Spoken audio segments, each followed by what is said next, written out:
According to Straight Talk Alcohol in 2007, people have been making alcohol for thousands of years.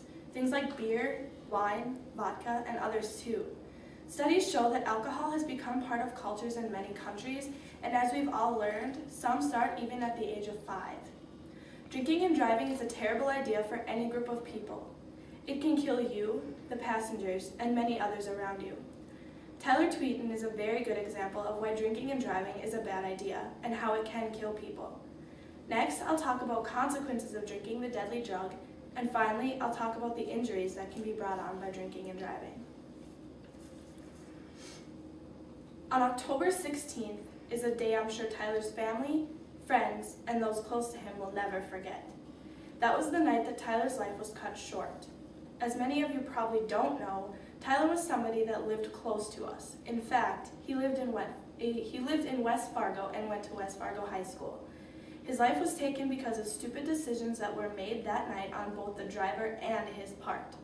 The driver and most passengers, besides Tyler, were enjoying a fun night out drinking. His decision to get in that car lost him his life, his parents a son, and his peers a friend. Things won't ever be the same after that night. Consequences of drinking the deadly drug. According to Alcohol Straight Talk in 2007, if a person wants to be sober and stop the chances of drinking and driving, they can develop a social bond. There are 4 main elements of the social bond process: attachment, commitment, involvement, and belief. These steps can help you live a better life and help the people around you live a life too. The morning after can be bad enough for the person alone when they drink. Drinking can lead to blackouts, students skipping class, and even the person doing something they later regret. The person can get involved in physical assaults and crimes that can put them in jail. All in all, drinking isn't a very good situation to get into.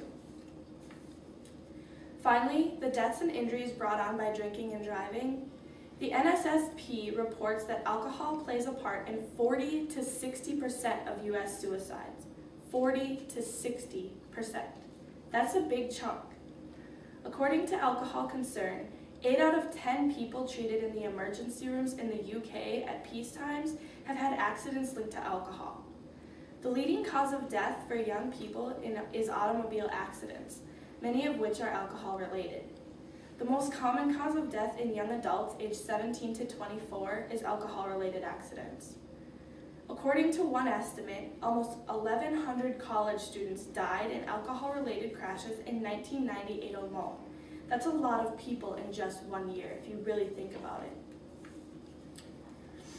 We first looked at Tyler Tweeten and his tragic story about his sudden death and the bad decisions that he made that night.